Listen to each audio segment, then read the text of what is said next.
திருவள்ளுவர் இலக்கியப் பேரவை நிகழ்த்தும் திருக்குறள் தொடர் சொற்பொழிவு. அதிகாரம் 2 வான் சிறப்பு. பகுதி 1. பொழிவாளர் தமிழ்ச்செம்மல், நந்திவரம் பா. சம்பத்குமார். திருவள்ளுவர் இலக்கிய பேரவையின்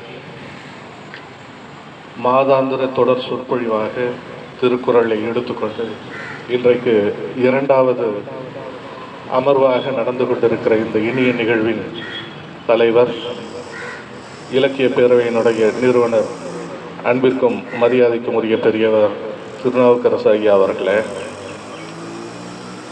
இந்த நிகழ்வுக்கு முன்னிலை வகித்துக் கொண்டிருக்கிற மரியாதைக்குரிய ஐயா பேரவையினுடைய தலைவர் கல்லை ஜெயராமன் அவர்களே, வருகை தந்திருக்கிற ஆளுமைகளை எல்லாம் வரவேற்று மகிழ்ந்திருக்கிற பேரவையினுடைய துணைத் தலைவர் மரியாதைக்குரிய கோமலீஸ்வரன் அவர்களே, நிகழ்வுகளை எல்லாம் செம்மையாக தொகுத்து வழங்கி கொண்டிருக்கிற பேரவையினுடைய செயலாளர் இளஞ்செழியன் அவர்களே,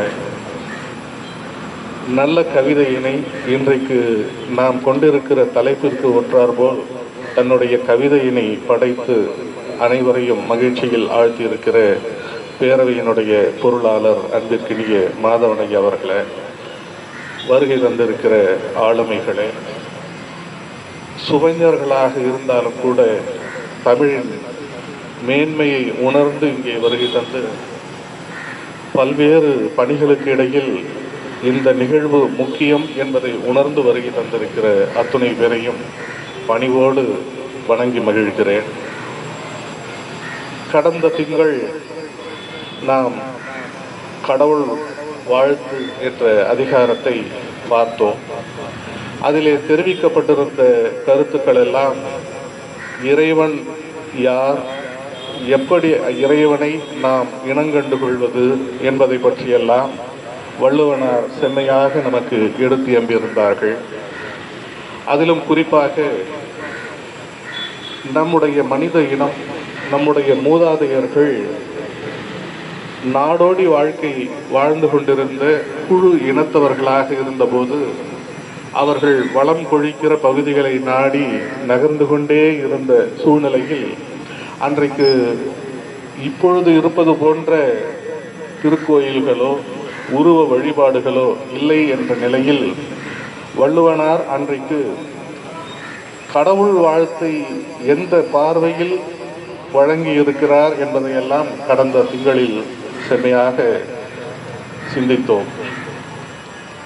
இனக்குழுக்களின் காலத்தில் இன்றைய இருக்கிற நிலை இல்லாத சூழ்நிலையில் அவர்கள் இனக்குழுக்களின் தலைவனாக ஆற்றல் மிக்க ஒருவரை தேர்ந்தெடுத்து அவரை தலைவனாக கொண்டு செயலாற்றி கொண்டிருந்தார்கள். அந்த தலைவனுக்கு இல்லாத ஆற்றல் அல்லது அந்த தலைவனால் கட்டுப்படுத்த இயலாத ஆற்றல் எவற்றிற்கெல்லாம் இருந்ததோ அவற்றையெல்லாம் இறைநிலையாக அவர்கள் வழிபட தொடங்கினார்கள். அதாவது பஞ்சபூதங்களாக விளங்கிய தன்னுடைய குழு தலைவனுக்கு ஆற்றலுக்கும் மேலாக கட்டுப்படுத்த இயலாத ஆற்றலாக விளங்கிய நிலம், நீர், காற்று, நெருப்பு, விண் ஆகிய அனைத்தும் விளங்கியதால் தான் அவற்றை தங்களுடைய வழிபடு பொருளாக இறைநிலையாக நினைத்து அவர்கள் வழிபட்டார்கள். ஆகவே மொத்தத்தில் இதனை சொல்ல வேண்டும் என்று சொன்னால், இறைநிலை என்பது இயற்கையின் வடிவமாக வணங்கப்பட்டது என்பதுதான் தொடக்க காலத்தில் இருந்தது. அந்த நிலைதான் இன்றைக்கு நீட்சியடைந்து இப்பொழுது இருப்பது போன்ற உருவ வழிபாடுகள் எல்லாம் இன்றைக்கு வளர்ச்சியின் நிலையில் காணப்படுகிறது. ஆனால் உண்மையில் இறைநிலை என்பது நம் ஆற்றலுக்கும் மேம்பட்டது, எவருக்கும் கட்டுப்படாதது, எவரும் கட்டுப்படுத்த இயலாதது, கட்டுப்படுத்த முனைந்தாலும் விளைவுகளை எதிர்மறையாய் வழங்கக்கூடியது. ஆக அந்த நிலையில் இருக்கிற ஆற்றல் படைத்ததுதான் இறைநிலையாக வள்ளுவனார் அவர்கள் முதல் அதிகாரத்திலே பதிந்திருந்தார்கள். அதிலும் குறிப்பாக இறைநிலை என்பது 8 குணங்களை, தன்மைகளை கொண்டதாக இருப்பதாக கடவுள் வாழ்த்தில் அவர்கள் தெரிவித்திருந்தார்கள். அவற்றையெல்லாம் கடந்த திங்களில் பார்த்தோம். அதனுடைய நீட்சியாக இன்றைக்கு வான் சிறப்பு என்கின்ற அதிகாரத்தில் இன்றைக்கு நாம் சிந்திக்க இருக்கிற அத்தனை குறட்பாக்களை பற்றிய பொருளும் என்னவென்றால், எது மனித வாழ்க்கைக்கு பயனானது, அவசியமானது, முக்கியமானது என்கின்ற வரிசையில் கொண்டு வருகிற போது, எல்லா உயிரினங்களும் வாழ்வதற்குரிய வழிவகை செய்யக்கூடிய ஒன்று பசி. அந்த பசியை தீர்க்கிற உணவு என்கின்ற வகையில்தான் அதற்கான முக்கியத்துவம் இன்றைக்கு வழங்கப்பட்டு வருகிறது. ஆக உணவு என்ற ஒன்று நமக்கு ஆற்றல்கள் பல்வேறு விதங்களிலே செயல்பாடுகளினால் வீணாக்கப்படுகிற போது செயல்படுத்தி அவையெல்லாம் விரயமாகிவிட்ட பின்பு மீண்டும் அந்த ஆற்றலை நாம் திரும்ப நம்முடைய உடலுக்கும் பொறிகளுக்கும் கொண்டு வர வேண்டும் என்று சொன்னால் அதற்குரிய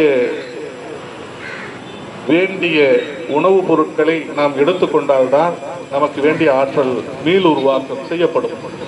ஆக அந்த வகையில் பார்க்கிற போது இன்றைக்கு வான் சிறப்பு என்கின்ற வகையில் உணவுக்கு தேவையான கருப்பொருளாக, அடிப்படை பொருளாக அமையக்கூடியதுதான் மழை என்கின்ற, மாரி என்று அழைக்கப்படுகின்ற மழை. ஆக இன்றைக்கு உலகை சூழ்ந்து 79 விழுக்காடு நீர் சூழ்ந்திருந்தாலும் கூட நம்முடைய நிலப்பரப்பிற்கு அவசியமாகிற நீர் என்பது 79 விழுக்காட்டிலிருந்து நேரடியாக பயன்படுத்தக்கூடிய வகையில் இல்லை, அமையவில்லை. காரணம், நம்மை சூழ்ந்திருப்பது அனைத்துமே கடல் நீராக இருப்பதனால், உப்பின் கலப்பு அதிகமாக இருப்பதனால் அனைத்தும் அதனில் பயன்படுத்திக் கொள்ள வகையில் ஏற்றதாக, உகந்ததாக இருப்பது இல்லை. ஆகவேதான் அந்த நிலையிலிருந்து மாறி மழையின் சிறப்பு என்ன என்று வள்ளுவனார் சிந்தித்த வேளையில்தான் இன்றைக்கு அமைக்கப்பட்டிருக்கிற வரிசையில் இரண்டாவதாக வான் சிறப்பை கொடுத்து, வான் சிறப்பு என்பது அதனின் பெருந்தன்மையாக, தன்மையாக, எண் குணத்தானாக இருக்கக்கூடிய மழை என்பதனை விழிக்கிற வகையில் அமைக்கப்பட்டிருக்கிறது. பொதுவாகவே நீரின்றி அமையாத உலகு என்று பொதுத்தன்மையாக நாம் பேசிக்கொண்டிருக்கிறோம். உடலில் நமக்கு பெரும் பங்கு வகிப்பது நீர்தான். இன்றைக்கு இருக்கிற காலகட்டத்தில், இன்றைக்கு நடந்து கொண்டிருக்கிற இந்த சூழ்நிலையில் கூட நாம் என்ன இப்படி ஆகிவிட்டதே என்று சிந்தித்துக் கொண்டிருக்கிற வேளையில், சூரியன் இன்றைக்கு ஆட்சியில் இல்லை என்றாலும் கூட சித்திரை மறைந்து வைகாசி தொடங்கி இன்றைக்கும் கதிரவன் தன்னுடைய ஆட்சியை செலுத்திக் கொண்டிருக்கிறார். மழை வருமா என்று வானிலை அறிக்கையின் மூலமாக எதிர்நோக்கி காத்திருந்தாலும் கூட இன்றைக்கு அந்த வானிலை அறிக்கைகள் கூட பொய்த்து போய் கொண்டிருக்கிறது.